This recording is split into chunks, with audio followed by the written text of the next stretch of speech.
Coming up on This Week in Radio Tech, Dave Doherty is with us. It's been about 3 years since we've seen Dave on the show, and he's back to talk about the upcoming LPFM filing window. And if you're interested in that, there's some things that you need to know. And you know what? Even if you're not planning on filing for an LPFM as a broadcast engineer, you should be able to answer some basic questions when people ask you, or to protect your own radio station. It's all coming up next on TWiRT. This Week in Radio Tech is brought to you by Broadcasters General Store, with outstanding service, savings, and support. Online at bgs.cc. By Broadcast Bionics, with the Bionic Studio, including talk show control, social media, and visual radio. Broadcast Bionics brings exceptional audience engagement to radio and TV. By Angry Audio. Audio problems disappear when you get angry at angryaudio.com. By Nautel, worry-free transmission you can count on with outstanding control, reliability, efficiencies, and Nautel's unmatched 24/7 customer support. Online at nautel.com. And by Max Connect Wireless, prioritized high-speed internet service designed for transmitter sites and remote broadcasts. Hey, welcome into This Week in Radio Tech, the show where we talk about everything from the microphone to that light bulb at the top of the tower. I am Kirk Harnack, your host, and I'm here in the Telos Alliance studio in Nashville, Tennessee. Delighted to be here. It's another hot end of summer day, although it's not as hot as I guess it could be. It's 83 degrees and sunshiny here in Nashville. We had thunderstorms come through a day or two ago, and a little cool air came in behind it, so that was refreshing and nice. I'm sure we'll get back to the hot weather here in the next few days. Chris Tarr may be joining us. He's not here right now. We're checking in with Chris to see if he's going to be here. But importantly, who is here is our guest. And our guest is Dave Doherty. It's been almost 3 years since Dave's been on. Dave, welcome in. Good to see you. Hey, good to see you, Kirk. Dave Doherty, you're here to answer questions and to tell us about an event that's actually coming up in about half a month, about 3 weeks away, and that is something to do with LPFM. Give us a little elevator pitch on what's coming up in the next hour.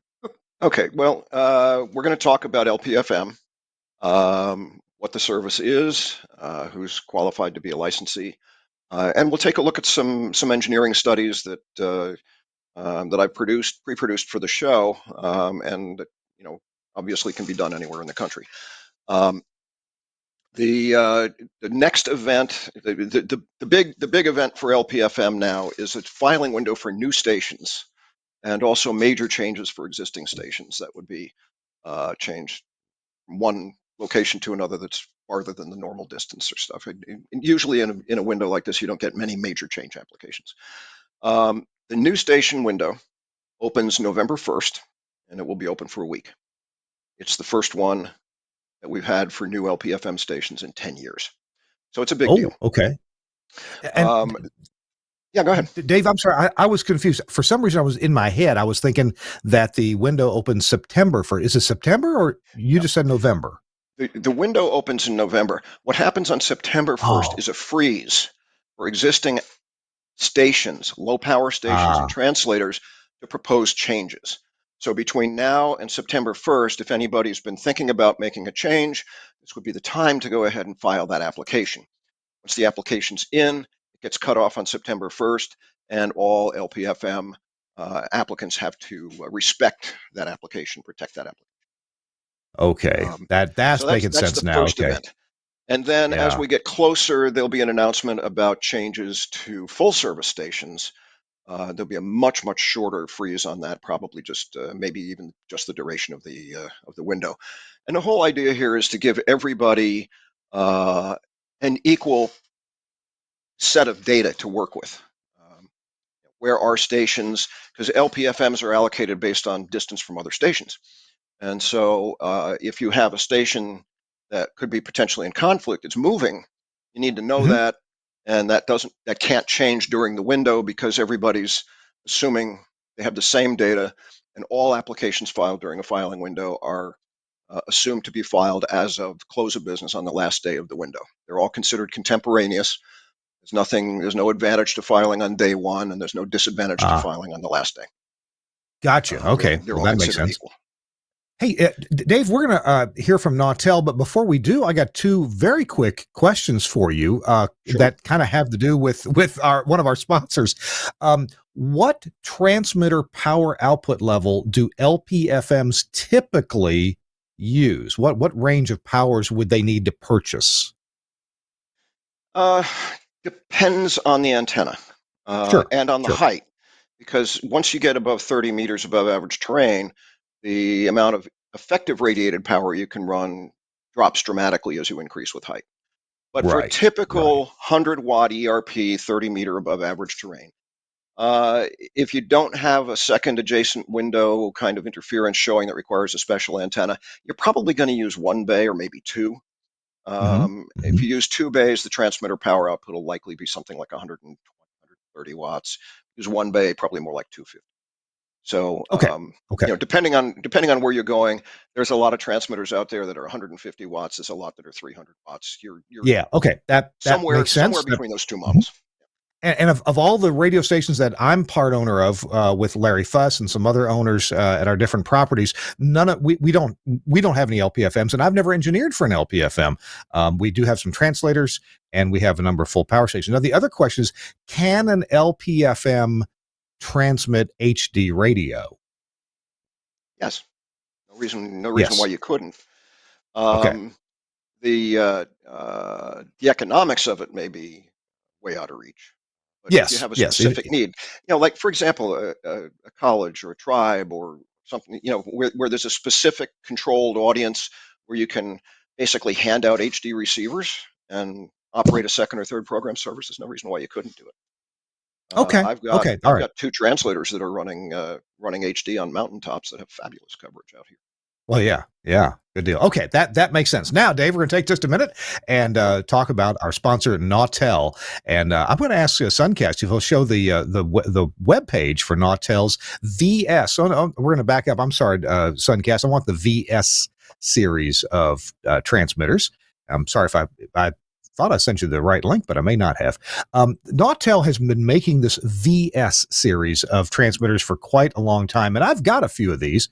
Um, and I never have installed HD before myself. I've consulted many stations that have installed HD. Typically, I have consulted them on audio processing for HD because my employer, one of our companies, is Omnia, and so we've been in the world of HD processing or processing for HD as well as FM for years now, and even some AMs, AM plus HD. But just recently, actually, just earlier this week, was my first opportunity, along with my friend Russell Lafferty, to install an HD, and we did it. The transmitter we have, the one that we've been kind of saving and using other places so we could finally put it in place here, was a Nautel VS 2.5. It says 2.5 kilowatts. And we've used it in service for several stations just for analog service. But we knew we were doing HD on this new station in Oxford, Mississippi at Ole Miss University. Well, and that's where it is. The station belongs to us, not Ole Miss. And so we had to purchase the HDFM exciter from Nautel, and we turned off the exciter that's built into the VS series. And then we added the HD Multicast Plus, which is the importer and exporter together in one box. And oh my goodness, Russ and I pulled the VS series transmitter out of the rack, and there's some jumpers that you move around in order to prepare it to be fed from an external exciter. And it comes with instructions, they're easy to follow. Well, we take the panels, the top and the bottom, off this transmitter, and we start finding notes written by yours truly, where I had to replace an amplifier pallet and replaced, I think, a power supply, maybe a fan. I mean, the transmitter's 10 years old. So it had a couple of things that I fixed on it over the years. Well, in fact, there's even a YouTube video of me replacing one of the amplifier pallets on this very transmitter. I couldn't believe this is the same transmitter. I kind of had lost track of that. So we did that, Russ and I, and put it back together, hooked the HD exciter to it, and then the multicast. And I'm just so impressed that I can use a 10-year-old transmitter that we had I mean, it was designed for this, but we had no intention originally of using it for HD service, and we modified it according to some simple directions. Added the HD exciter, added the HD multicast box, and wow, we got 3 HD channels, HD 1, 2, and 3, on the air pretty easily. Was just really impressed by how that worked out, and this is because of the really good engineering that Nautel does. So that's why I'm singing their praises, not just because they're a sponsor, but I just want to tell you about my happy, good experience with a Nautel VS series transmitter this past week, and just really love it. We had to upgrade the software in it. That went just fine. Put it onto a thumb drive and let it do its thing. Took about 20 minutes or so to get that all done, and it just worked out well. So we're delighted. We're transmitting in Oxford, Mississippi. We're transmitting FM plus HD1, HD2, and HD3, and they sound fantastic. We're using Omnia processing, of course, on all the signals, and it sounds so good. So thanks a lot, Nautel, for writing good manuals, making it easy to do, and a little bit of tech support along the way. We really appreciate it. And Nautel is a great place to stay tuned to for their Transmission Talk Tuesdays. We'll tell you about the next one whenever it is scheduled, and give you a little fair warning about that. I'll be having dinner with Jeff Welton this coming Sunday evening, and I'll be asking him about that coming up. All right. Thanks a lot, Nautel, for sponsoring This Week in Radio Tech. Nautel.com is the website. All right. Let's see. Dave Doherty is with us, and Dave's talking about LPFM. And Dave, LPFM, I'm a fairly typical engineer, but somehow I've just missed doing any work for or with any LPFM station. So I'm a sponge soaking up the information that you're telling me about LPFMs. Can you give me a little tiny bit of history? Why were LPFMs even made into a thing as opposed to translators? What's different about LPFMs, and what are they really meant to do? Okay, so an LPFM is intended to be a local community radio voice covering a small area, typically going to be associated with a school or a church or a local organization.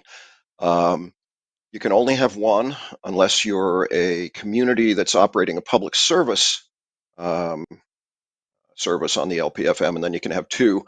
And tribes can have 2 as long as both transmitters are located on tribal grounds and they're licensed to the tribe. They're strictly non-commercial. You cannot get an LPFM license as an individual. Only organizations are permitted to have LPFM licenses. Best if they're IRS certified 501c3, not for profit, and certified by the state. The fundamental thing is you just cannot run commercials. That's no announcement that compares somebody's product with somebody else's. Say, this is the best widget that was ever made. Can't do it. You can't have a call to action like if you listen to PBS a lot or NPR a lot, you won't hear them say on a sponsorship announcement. Sponsorship announcements are okay on LPFM. Okay, so underwriting announcements are okay. Yeah. Okay. But you will not hear on NPR an underwriting announcement that says, go to the website at www blah, blah, blah, blah, blah for more information, because that is a call to action. That is asking the listener to do something. Right. You will hear more information is available at that same website. Sure. Okay? Sure. And that's why that peculiar language is pretty much endemic in NPR sponsorship ads. It's the same with LPFM or with not NPR, just any non-commercial radio or TV station. No call to action. Next time you're in town, visit so and so's restaurant because the food's really good there. None of that kind of stuff. Yeah. Okay, but we could say, Dave, announcements are fine. What we could say, this hour of programming is made possible by a generous grant from Dave Doherty, proprietor of Dave Doherty's Greasy Spoon, and that they're located at blah, blah, blah, open for breakfast and lunch every day. Because I didn't call to action. I just gave information. Yeah, and that's probably about as far as you can possibly go. Yeah. You Yeah. know? Okay. It's it's very, very limited. So nobody's going to make any money running an LPFM. Okay? To begin with, the coverage area is very small. Um, you have the same programming challenge on a 100-watt LPFM as you have on a 100-kilowatt Class C station. That programming requirement runs 24/7. You got to feed it. You got to continue to feed programming to it all the time. For an LPFM, the minimum, well, not the minimum, but what they look for in evaluating applications is a commitment to program live 8 hours a day. That's a Oh, pretty significant oh, commitment. it is. Now, that can be a DJ studio records, it could be live performances, it could be anything like that. What it cannot be is a satellite feed, an automation system there plugging away for 24 hours a day with somebody programming it from somewhere else. Um, there is a requirement for a local studio in the community. There is a requirement that all board members on the organization be located within 10 miles of the transmitter location in a large community and 20 miles in smaller communities. So Wow. it's very, Wow. very focused on localism. The Local Community Mm. Radio Act was basically designed to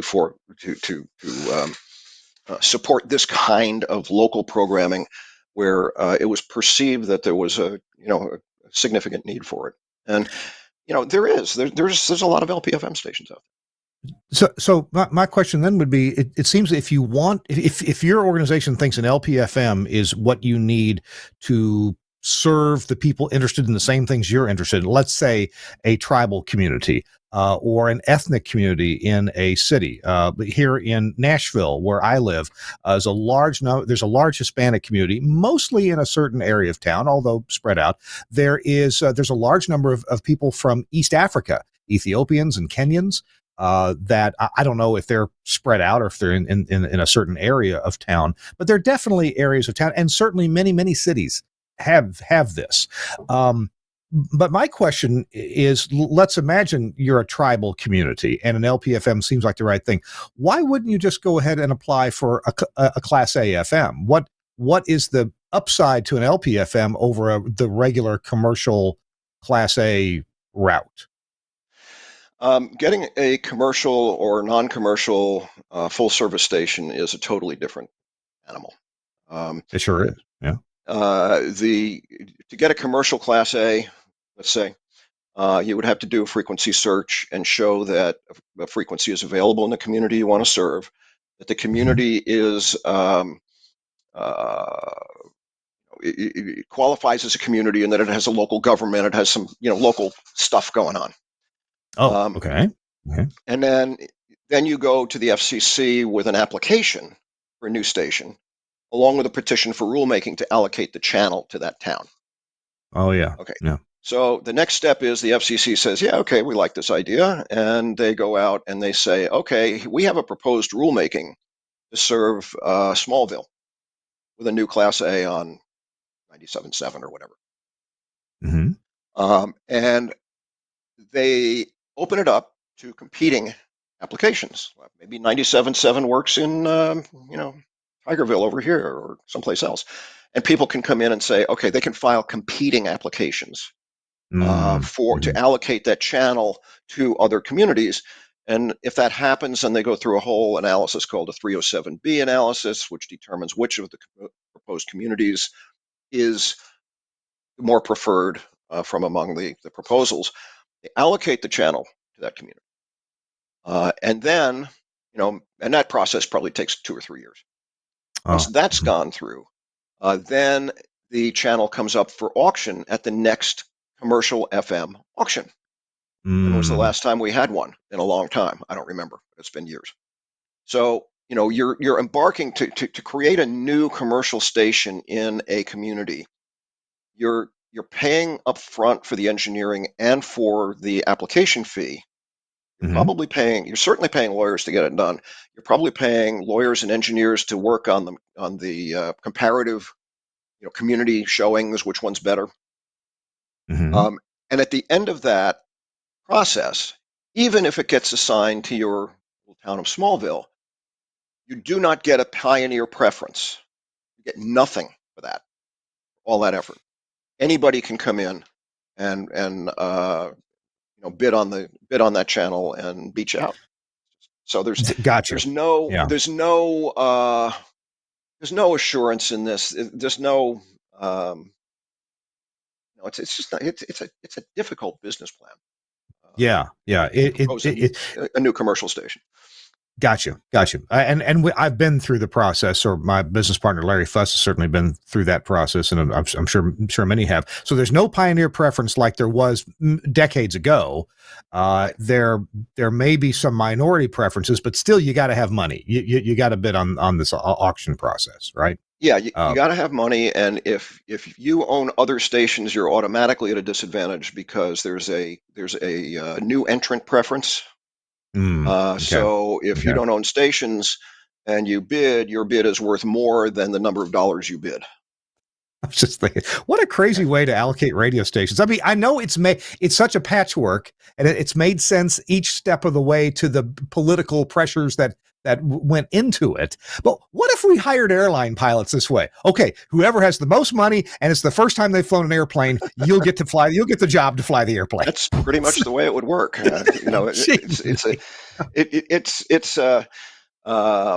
It's a system that's evolved over 50, 60 years, really. Yeah. Little changes. One case determines a precedent that affects every case that follows. And well, sometimes these things aren't decided well, and it just gets to be a snowball. That's the commercial thing. Yeah. And we're here to talk about LPFMs, which will continue in just a minute. But people still ask me, how do I get a radio station? How do I apply for a new station? Your best bet these days is to buy an existing station, because most of them are on sale. Some of them are on fire sale. But my business partner in radio stations, Larry Fuss, we have picked up now small town Mississippi, small town Hawaii. We have a Hawaii station, but we got it for what I think is a pretty low price. But there are stations all across America that are for sale for far less than it costs to build them. Yep. And maybe less money than you would get one at auction, if there even was an auction. So if you want a radio station, buy one that's already on the air. But also just like if you want to buy a gas station on the Strip in Las Vegas, it's going to cost you millions. If you want to buy a gas station at the corner of Short and Main Street in West Undershirt, Arkansas, you can have it for a song. Probably put it on a credit card, right? Yeah. All right. Hey, that's how it works. Yeah, we're talking to Dave Doherty, and Dave, you provided some graphics and some file output from the FCC that's terribly interesting, and I want to get to it, but we are going to get to an advertisement first, one of our sponsor messages. And I'm sorry, I've got to go run and look at my notes. I didn't have them quite ready. Angry Audio and Max Connect. They are the two sponsors in this quick break. And since Chris isn't here, I'm going to tell you about them myself. First of all, Angry Audio. I just got done building a studio in Oxford, Mississippi. And I got to tell you, we put in some Angry Audio headphone amps, the guest gizmo, the headphone gizmo, and they are absolutely delightful to put those in. We're also going to probably be getting one of the little Rave consoles. And if I can get Suncast to go to the Angry Audio website, we're going to look at a couple things. The Rave console, I got to pre-sell this thing. It's just amazing. They are starting to ship any day now. And it's an analog console. It features the Studio Hub connectors for input and output. There it is. It is a beautiful little console. I got to play with and hold a prototype for this thing. The power supply is built in. It's got mic inputs. It's got line inputs and outputs. Now, it's analog. This is not an audio over IP console. And you know how much I love those. But sometimes you just need to mix a few things together with analog ins and analog outs and get you a console. There's the back of it right there. You see all the connectors there on the back. They're for the most part, They are the RJ45 style connector from Studio Hub. Now, there are a few XLR connectors on there for outputs as well. Clear visual meters on the top. The lighting is perfect. The faders feel good. This is one sexy, beautiful little console. And if you're in need of a console, I really encourage you to check this thing out.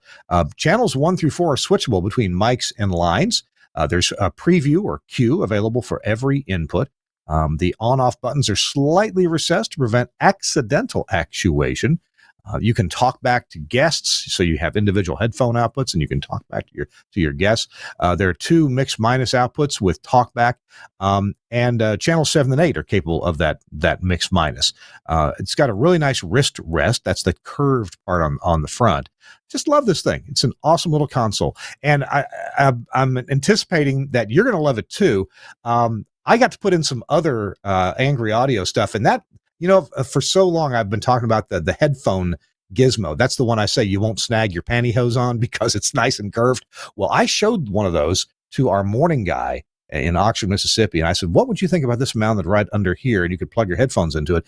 He loved it. And so I went down to the factory in Franklin, Tennessee, picked one up from Mike Dosh and put it in there just a couple days ago. And our morning guy loves it. It's just a wonderful headphone amp.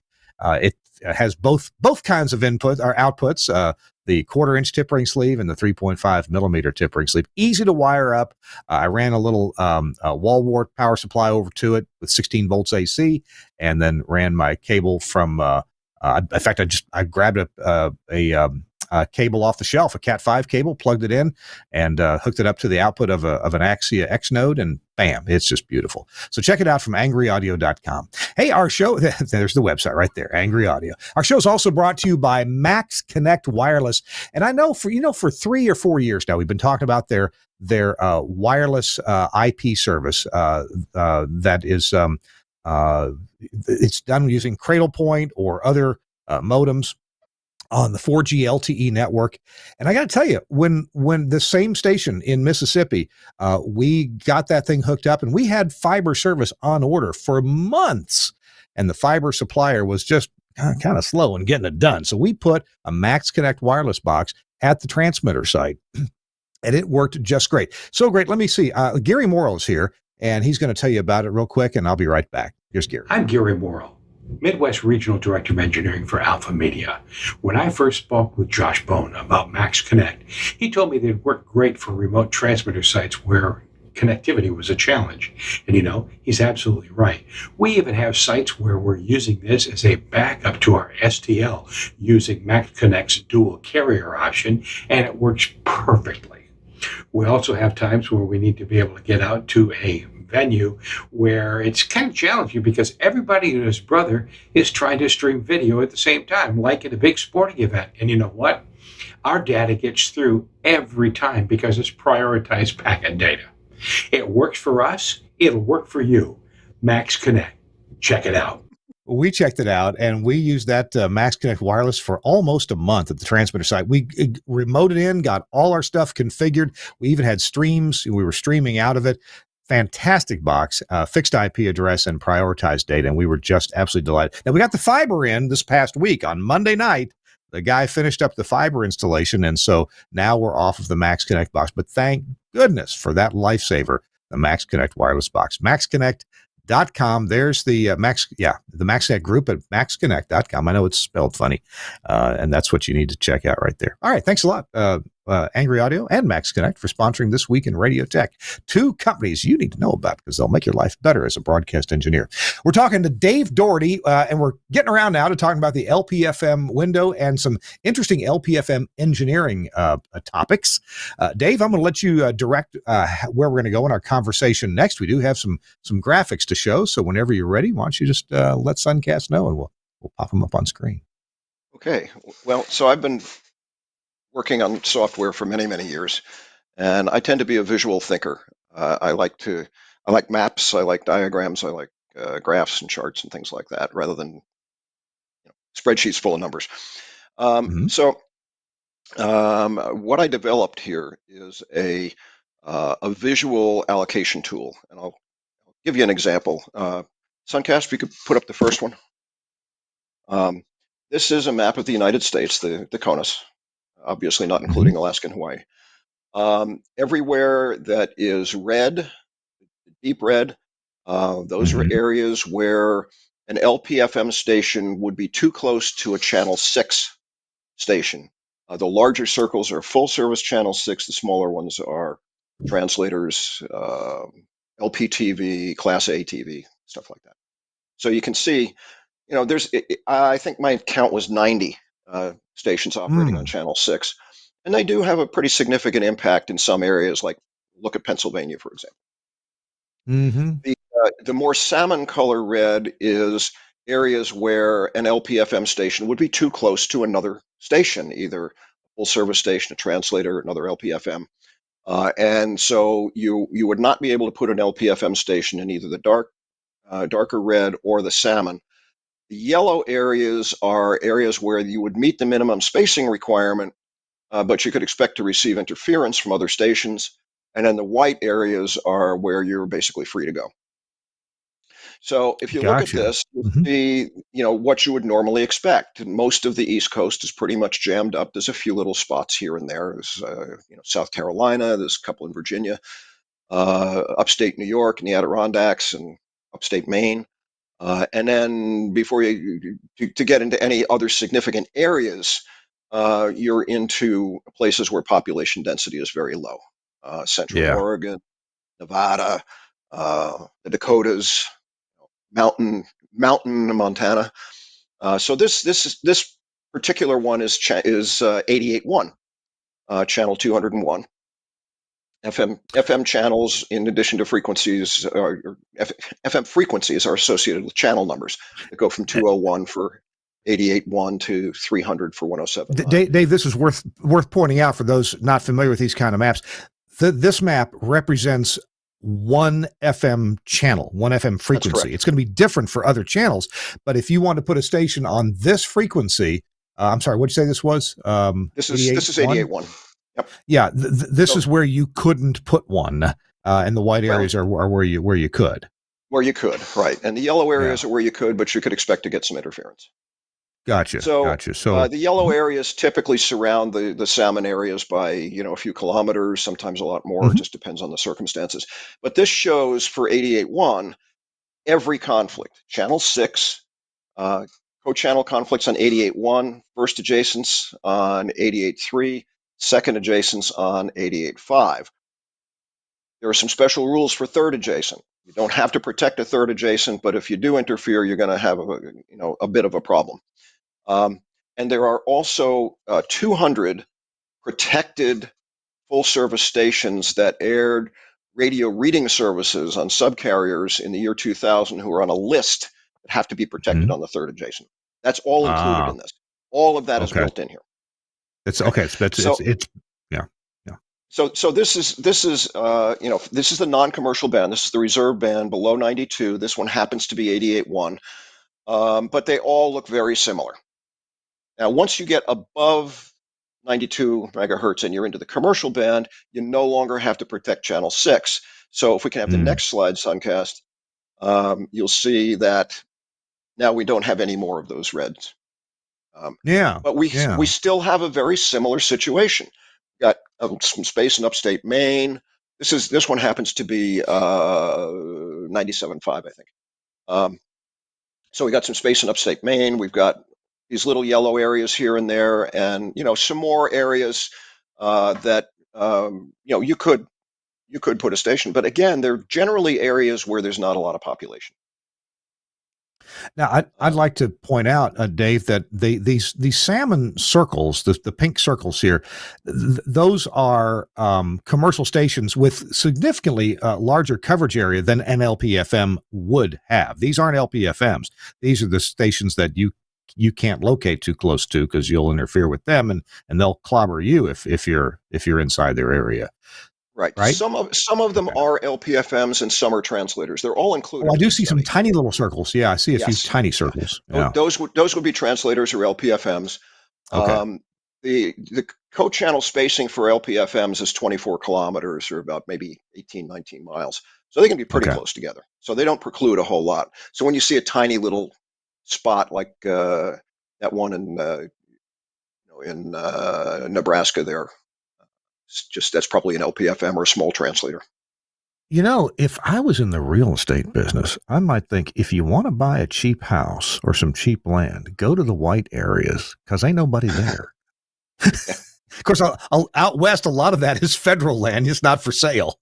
Well, yeah, that is true. Yeah.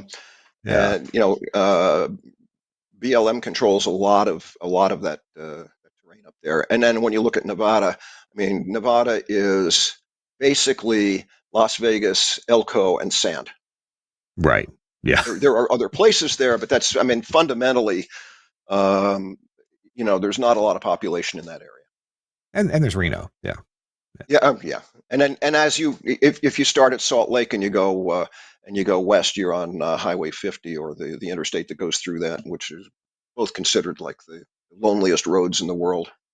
I'm sure. Well, And cool. Okay. trust Well, me, I've driven them.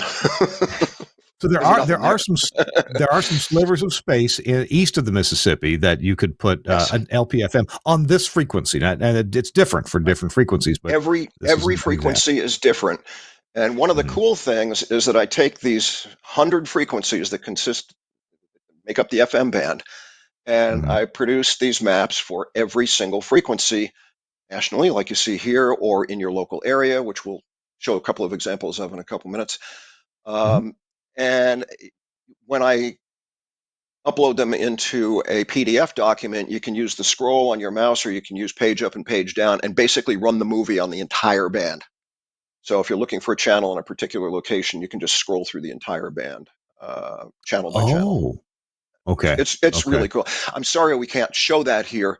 It was something that I had really hoped to show, but if you think of these as you scroll your mouse, you can think of these circles as kind of moving around and coming and going, and it's a pretty cool effect. Yeah, and even if you live in near a populated area, you might find a channel that happens to have a sliver of yellow or white in an area that you'd be interested in your LPFM, and that's the frequency that you would start to be interested in. And that's why a prospecting tool like this is very helpful.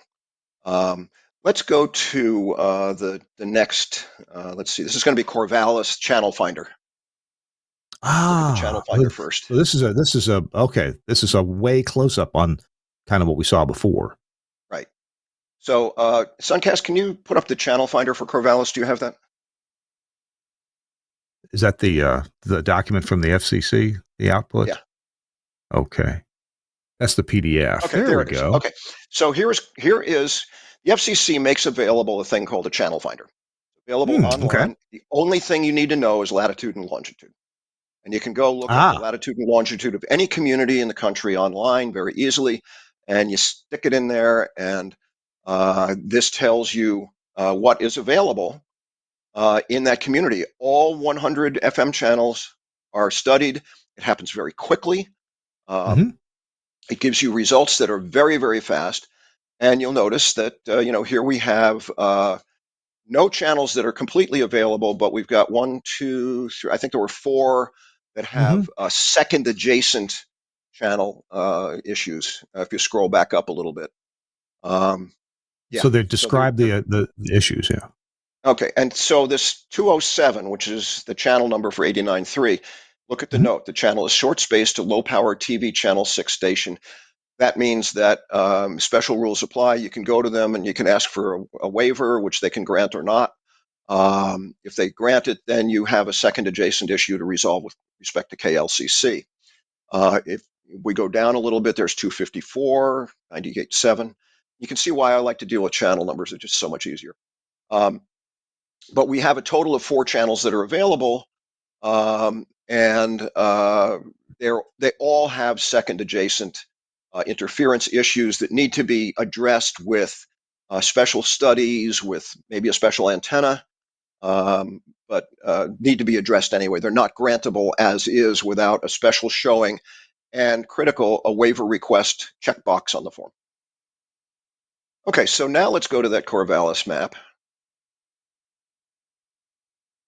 And now you can see, well, here's channel 265, isn't it? No, 280. Wait a minute. 289. That did not show up on the channel finder at all. And it's absolutely right. It didn't, because we used the coordinates of Corvallis.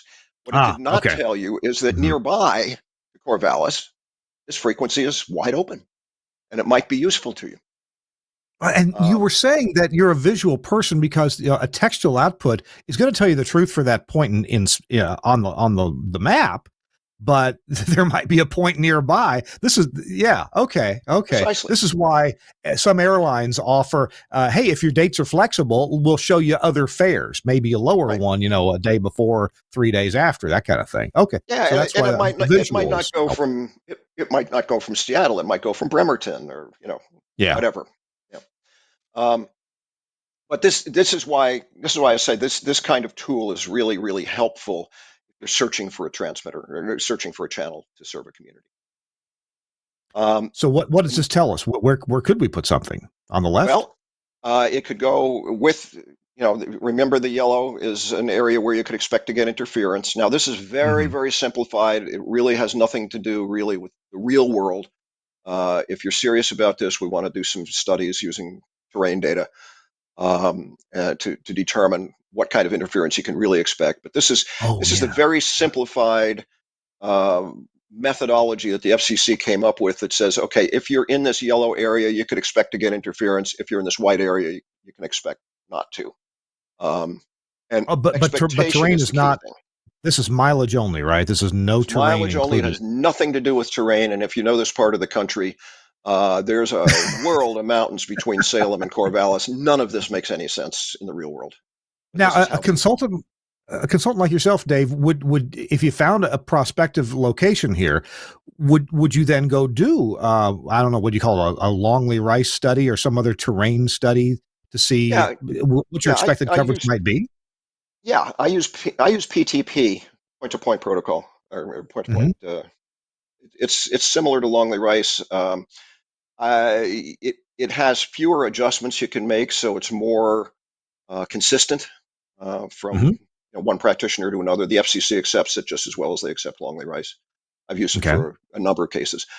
Um, I happen to like it because it more closely reflects what I've experienced in the world, driving signals and listening to them, having them drop out where the model says they should drop out. Okay. Um, but so yeah, I mean, if you wanted to put an LPFM station in Albany, Oregon, we would then say, okay, we'll pick a transmitter site, we'll get it set up, and we'll run an interference study and see what you can expect your actual coverage to be. Hmm. Um, Now, if you wanted to put one in Lebanon, the FCC would not let you do that because it's short spaced. So, Right. but you do have the Right. option in Albany. So that's the kind of thing that we're talking about. You have the The option. LPFM uh, the LPFM allocation system is purely mileage, as purely as anything gets with the FCC, mileage based, Uh okay, huh. distance based, as opposed to interference based. Gotcha. Gotcha. And that gets into some conflicts with translators, because translators are allocated based on contour overlap. And when terrain gets weird, you can get some really anomalous situations that are very Hmm. difficult to resolve between a translator and an LPFM. But here we are. So the channel finder showed nothing in Corvallis, and it was right. There's something Yeah. nearby. And Um, and you and I know we're not looking at the entire file here. We're just looking at that one channel with Corvallis pretty well centered there. But you and I, before the show, looked at that, and there were only a couple of channels that had any chance of being anywhere near Corvallis. The rest were all excluded by. right. By being in salmon, pink areas. So the reason we're showing that graphic is here's one that no, you can't get right in Corvallis, but you can go just outside Corvallis and maybe hit the audience that you're looking for, especially if they're on the west side of Corvallis. Right. So let us travel across the country now to Okay. Westerly, Rhode Island, and let's do the Westerly channel finder first. Oh, and Wesley's the name of a town. Okay. Westerly, Rhode Island. Let's Alrighty. look at the Westerly channel finder. There we go. Okay, so here we have again the coordinates of the city, um, and as you scroll down, you'll see 1, 2, 3. Only 3 channels available and only with waivers.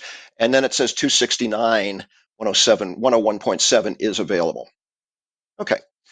Hmm. So we're going to look at the Westerly map now. And this is for channel 225. Remember, that channel did not show up at all in the channel finder. Oh, yeah. But look how close to Westerly you can be. I mean, that's Yeah. 2 kilometers east of town, maybe, something like that. Yeah. Yeah. And there are Okay. several other channels that are similarly situated. Again, the LPFM channel finder says, no, it's not available. But yeah, in reality it is. And if you look a little bit northwest of there, you find a tiny little spot east of Norwich where you could, if anybody lives there or you had some interest there, you could actually drop an LPFM station in there, and there's no way on earth you're going to find that opportunity with a channel finder type. Right. Yeah, it's only graphically you would see that. Well, I know where that is. That's the east half of the pond on the Gunnison farm.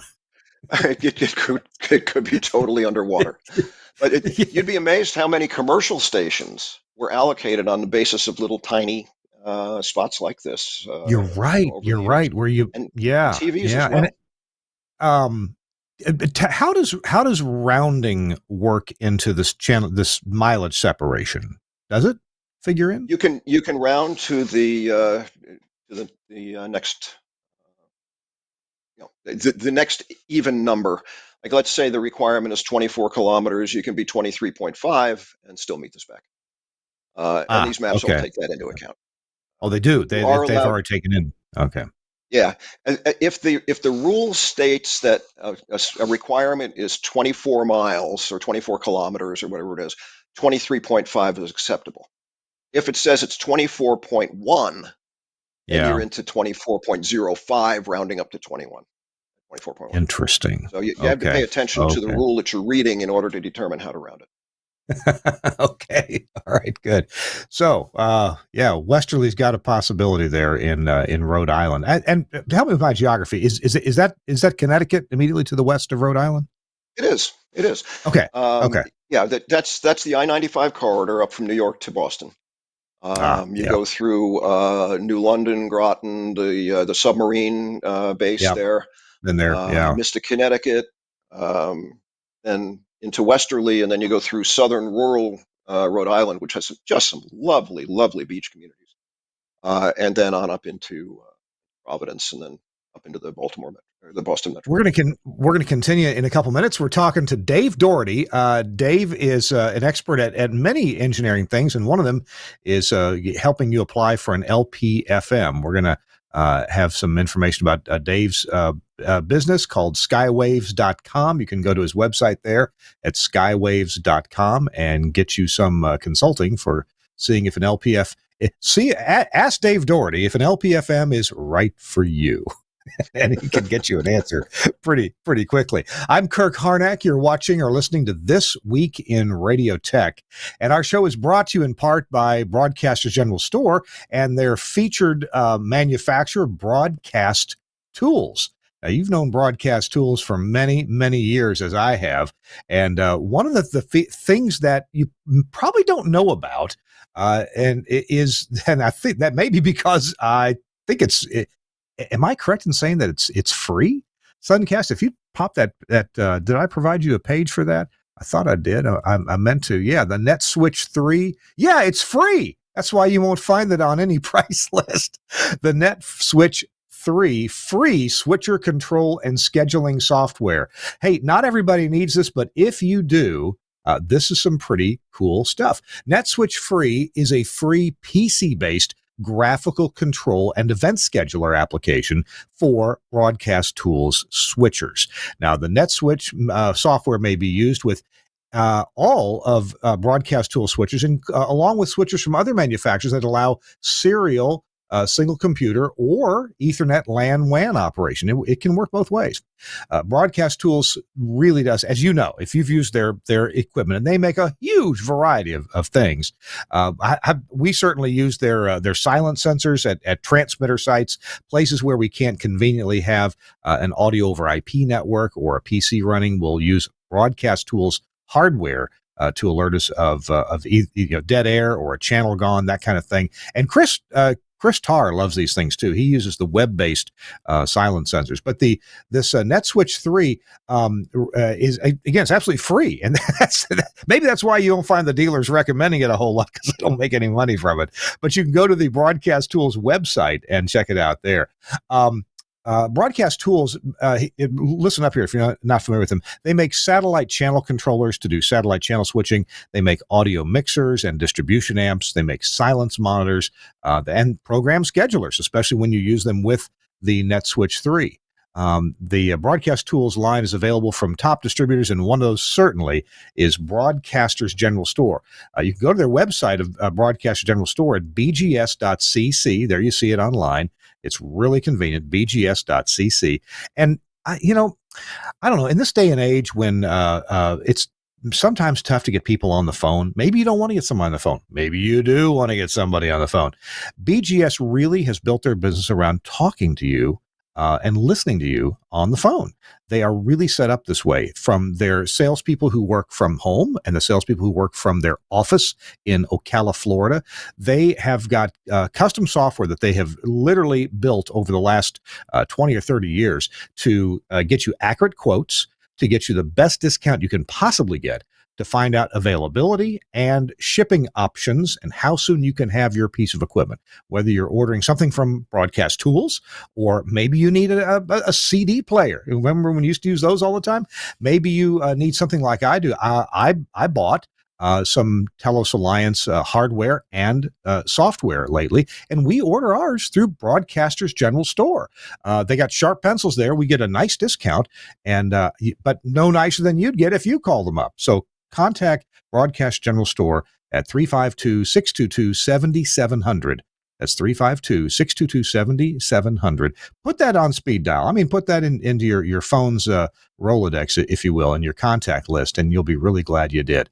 I've been dealing with BGS for literally years. When Sam Phillips owned some radio stations, and the guy who discovered Elvis, the guy who recorded Elvis's first song, had a had a contract with Elvis for half his money for the rest of his life, and sold it all for $33,000 and built a radio station all in Memphis, Tennessee.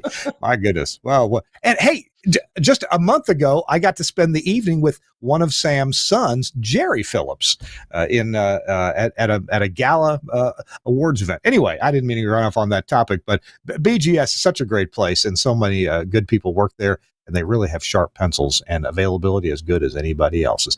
Check them out. Thanks a lot, Broadcasters General Store. And thanks so much, Don Wingett at Broadcast Tools, for sponsoring This Week in Radio Tech.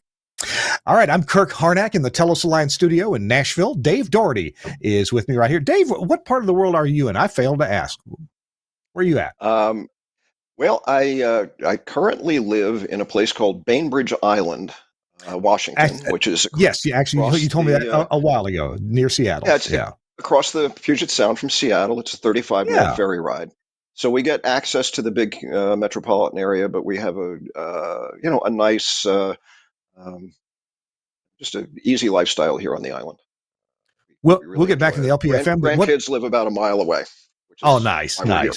That's why we're here. What's your weather been there?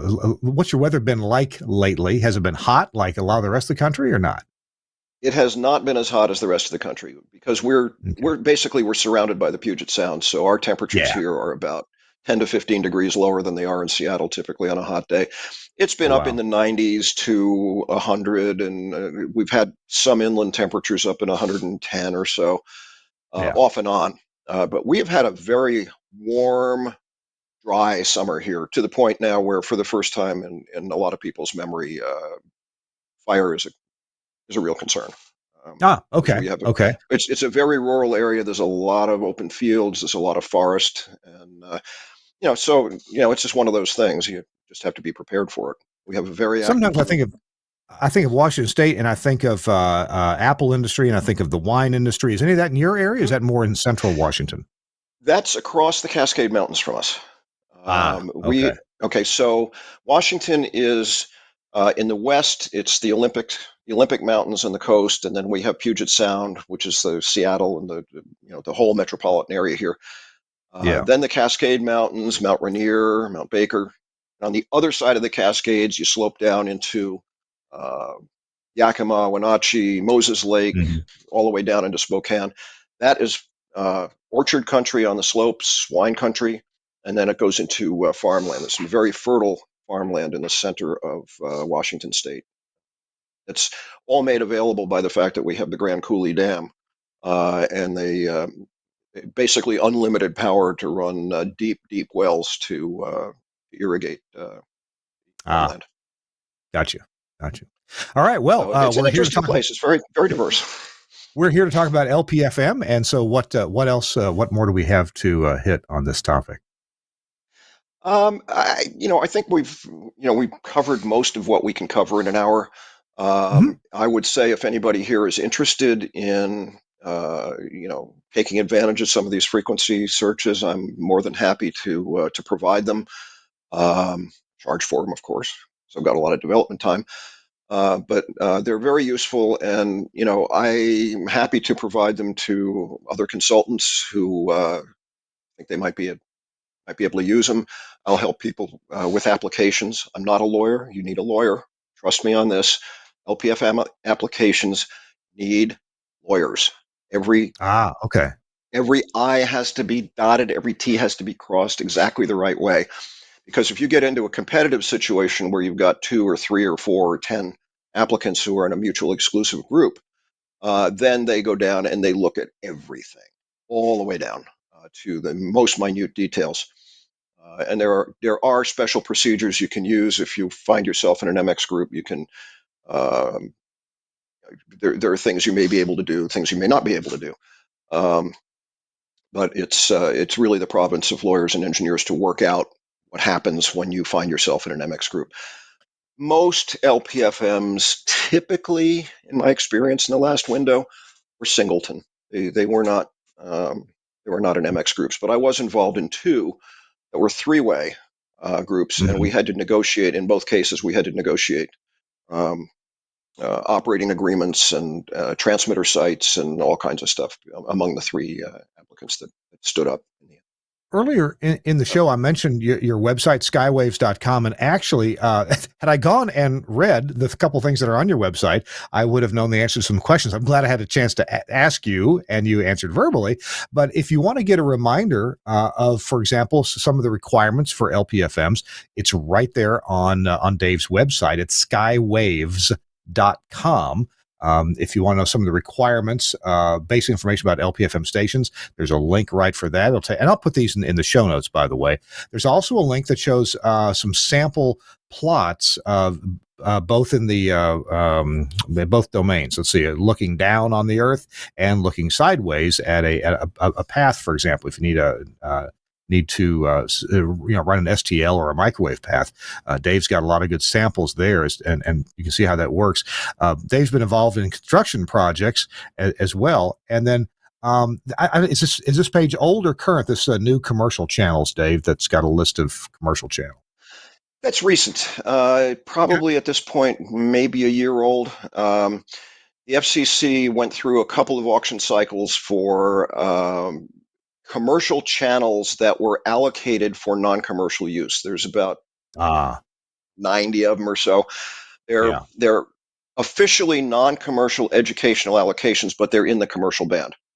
yeah, sure. And there are Okay. certain circumstances in which you can have this done and all that.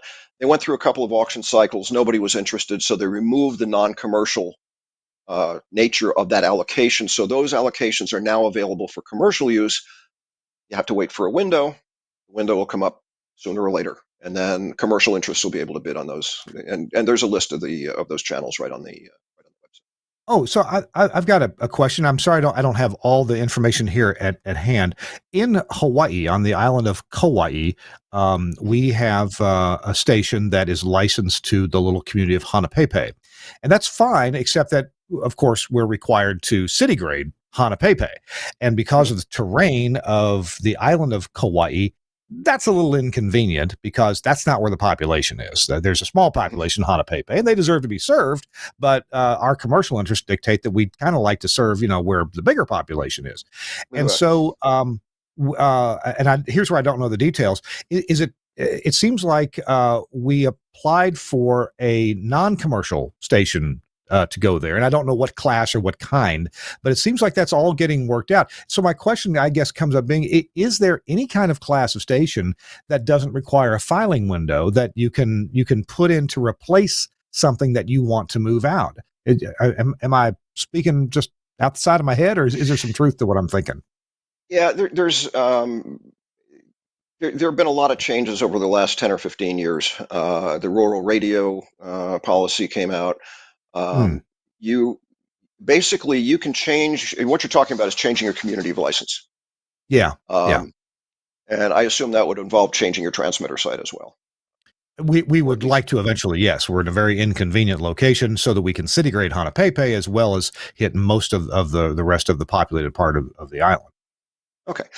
So there's a pretty much absolute prohibition on removing the only station serving a community of any size.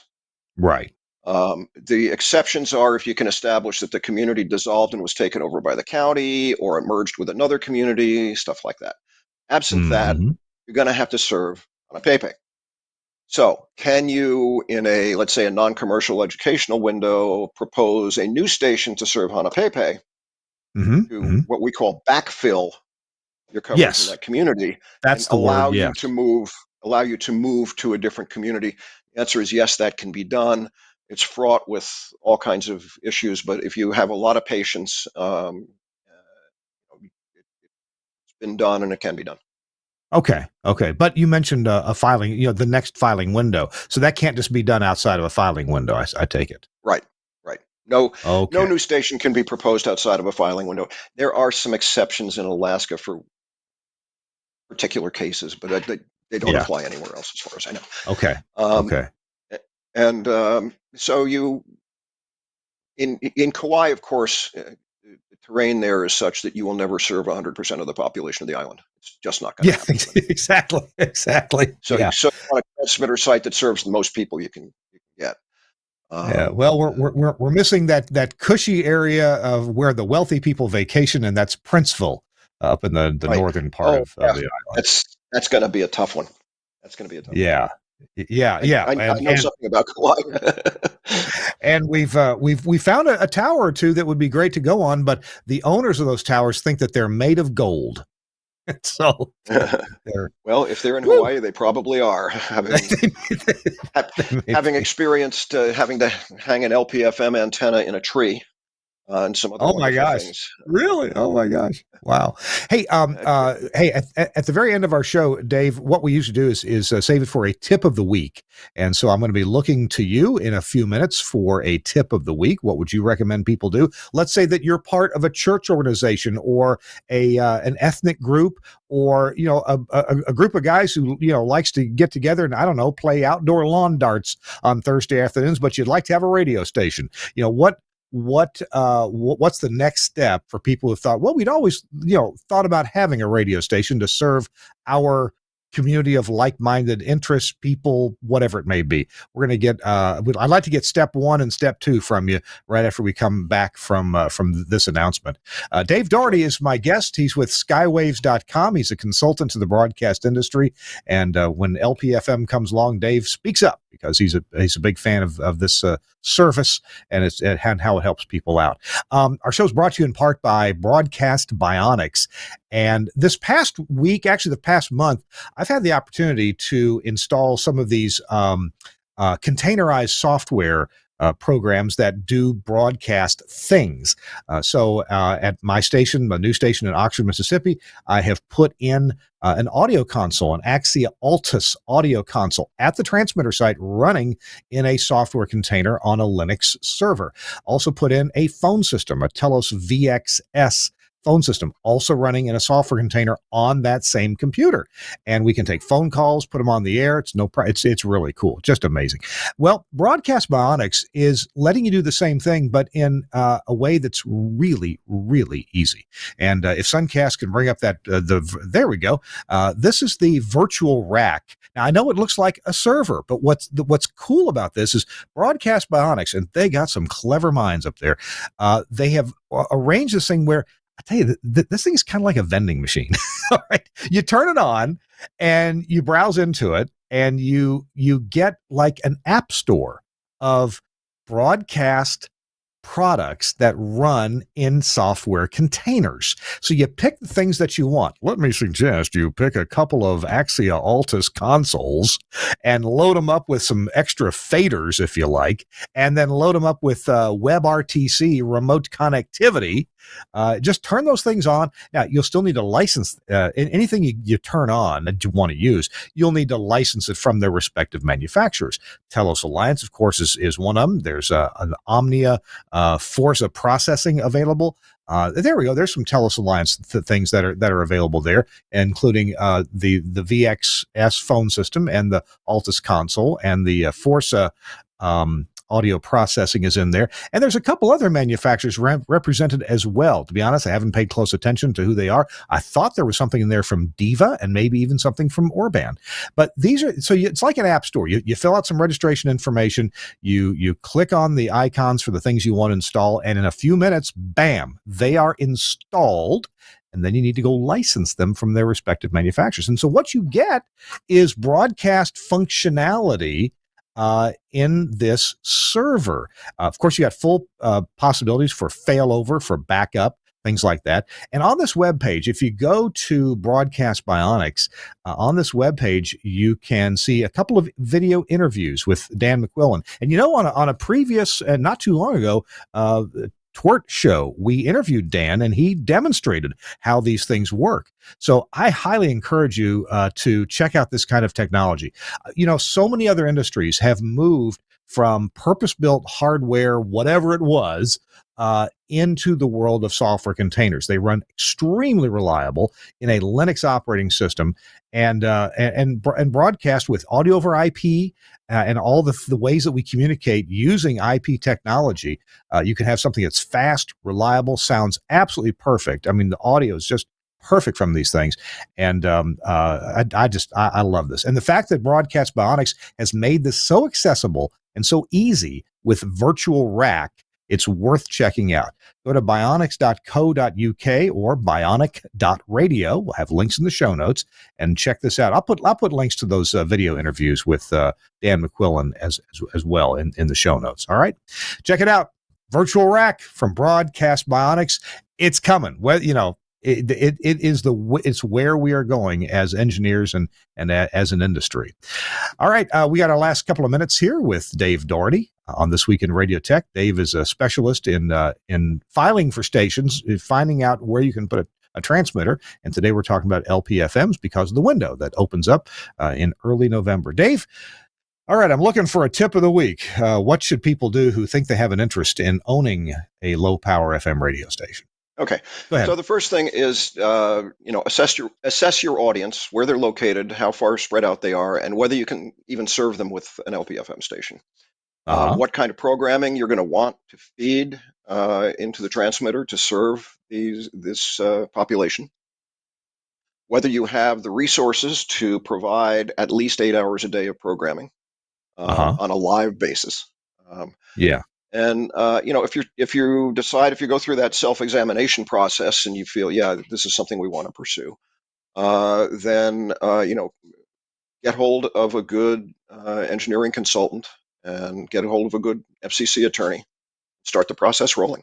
It's not too late. The actual FCC application form that they'll be using in November is already online, so you can set yourself up with what's called an FRN, a FCC registration number. Access the library, the LMS system, licensing management system, and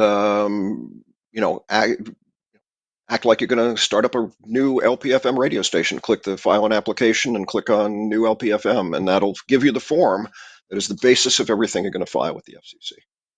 Gotcha. And you said this is not really a do-it-yourself project. You need some professional help to fill out the form correctly with information that will pass muster. Yeah, the original idea was that any community organization with very little technical skills could theoretically go to the channel finder, find a channel, file the application, and go. And and in reality, if you have no competition for that channel, then you can probably get away with that. But in reality, particularly in larger areas, there's going to be, after 10 years, there's going to be a lot of pent-up demand, and you'll probably wind up with a situation where you're competing with somebody for the channel, and that's when everything has to be just totally nailed down. Good deal. Good deal. And there's your website that people can go to, and that is skywaves.com. And if you have any other resources you'd like me to stick in the show notes, Dave, send me a quick email, and I'll put them in there as well. Dave Doherty, thank you so much for being with us. It's good to talk to you after it's been almost 3 years since we've seen you here on the show. So thank you very much for joining us. Always good to hear your happy voice. Oh, thanks. I'm glad to participate. Thanks for having me on. All right. Dave Doherty's been our guest, LPFM expert. Skywaves.com is the website. I'm Kirk Harnack. Thanks so much to our sponsors. I hope you'll patronize them and give them, your interest. And if you need something that they do, well, please ring them up, email them, go to their website, whatever it may be. Thanks a lot to Suncast for engineering today's show, producing it. I really appreciate Suncast's efforts. And thanks to Andrew Zarian, the founder of the GFQ Network. I hope, let's see, Chris Tarr should be with us back next week. In fact, I'm having dinner with Chris Tarr and Jeff Welton here this Sunday night. So I'll beat up on him. No, I'll give him a hug for you. Okay. How about that? I'm Kirk Harnack. We'll see you next. I will, Dave. We'll see you next week on This Week in Radio Tech. Bye-bye.